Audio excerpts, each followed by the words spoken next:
Hey folks, it's Martin from ETOE and I'm back from a bike trip to the Baltic Sea 500 kilometers away from my workshop, and my job was to test this little cutie.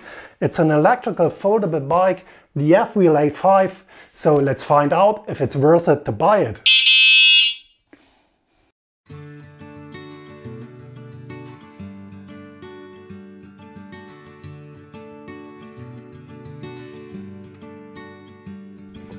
The first big question is, what is this bike made for and who should ride it? And it's announced as a typical commuter bike to ride to work, to use it in the cities and subways. And the obvious and biggest advantage of the bike is the size. You can fold it very easy and put it in your trunk, unfold it in 30 seconds and you have a complete bike, and that's what I love. But here, let's face it, the bike is absolutely not a styler. You're looking like a monkey on a grindstone riding it. But for traveling, for holidays, or to travel to work, to commute, that's the perfect little bike. I used it at the Baltic Sea, and what I can tell you is it's absolutely fun riding it.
Here in Germany at the Baltic Sea, everybody is staring at you when you ride a little bike like this, because no one really knows that these bikes exist.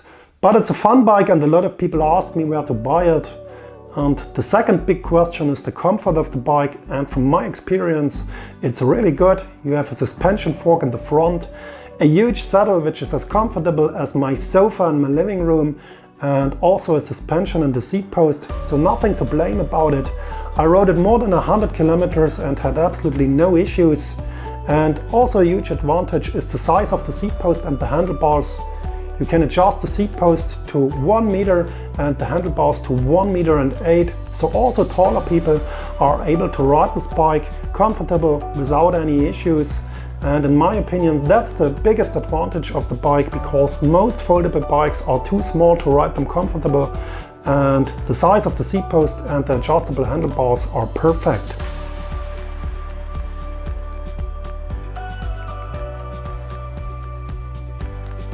The third question is, what's the power of the bike and how fast can you go?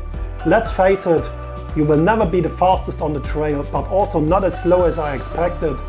The bike claims that you can run at 25 km per hour with the support of the electrical hub motor. The motor itself has 350 watt peak and 48 watt, and from my experience a lot of torque. The bike claims that you can go 15-degree uphill. I tested it also here in the Ore Mountains with a lot of steep hills, and from my experience you can climb also much steeper hills than only 15-degree. So that's an advantage. The top speed impressed me not so much, but imagine you have only 14-inch wheels and it's a compromise to the size. The size is a huge advantage, but you have to pay it with the top speed. My real top speed was around about 18 to 19 km per hour with a rider weight of around about 80 kg.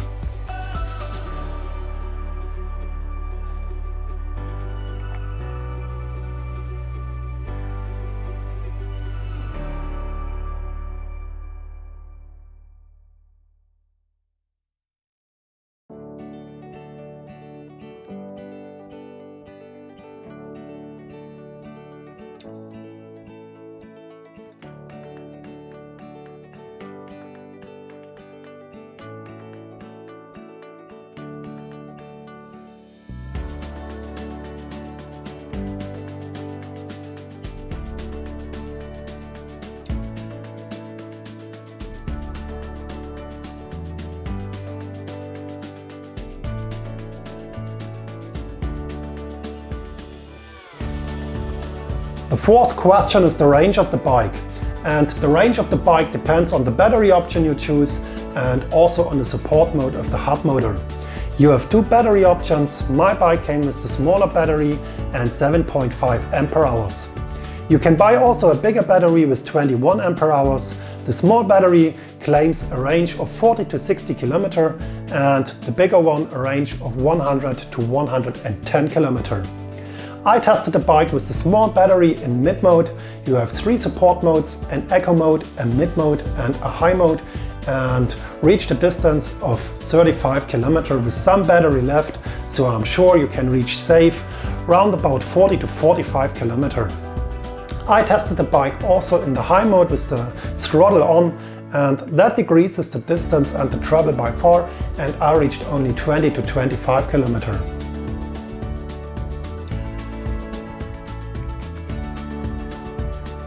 Last but not least, what's the weight of the bike and would I change something? I put it on my scale and the weight in total including the battery is 22 kg, which is not so bad. And would I change something? Of course. Let's start with the most annoying thing on the bike and listen to that. That's the mount of the battery and it sounds like a dolphin in the water again.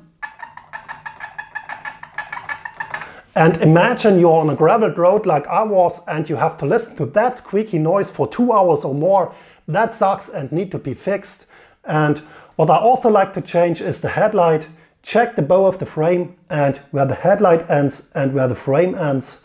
Yeah, that causes tears in my eyes as a designer, and the design of the headlight itself remembers me of the nose from a pig. Not so ideal, but a much bigger issue is that the headlight don't turn in the direction you like to drive. It's not mounted on the turning parts, so imagine you like to turn left. The headlight won't turn left also, so what I like to do is I like to mount the spare part like this, direct on the forks. So that's much safer, and if you turn the handlebars in the direction you like to drive, the headlight also turns in the direction, and in my opinion that's safer than this mounted on the frame. And what I also like to change is the speed of the bike. The bike itself has a 350 watt hub motor, so it should go much faster. And I think the issue with the speed is in the controller. Maybe it's blocked or something like that. So I like to change the controller. And what I also like to change are the crankset, the pedals and the chain rings, because these cranks are really short for a big guy like me. So I like to mount bigger ones, also bigger chain rings, because if you like to go faster, you have only one gear, you have to pedal faster and you have to change the gears. And that's what I like to try. That's stuff for a new video. I hope you're also on. And yeah, would I recommend this bike? Of course, it's absolutely fun. I ride it very often to work and nice weather. And when I travel, I put it in my trunk, as you have seen. And if I have to go a distance along the beach or wherever, which I can't walk, that's the ideal bike. And I would recommend it, of course. It's cheap, only $700. What would you more? And it's absolutely fun. I love it. I tested it for 3 months now. Maybe you have seen it on Insta. And yeah, that's what I can tell you. That's a no-brainer for 700 euros, including the battery. And if you want to have fun, if you search a small bike, that's perfect for me as a tall guy with the height of the seat post.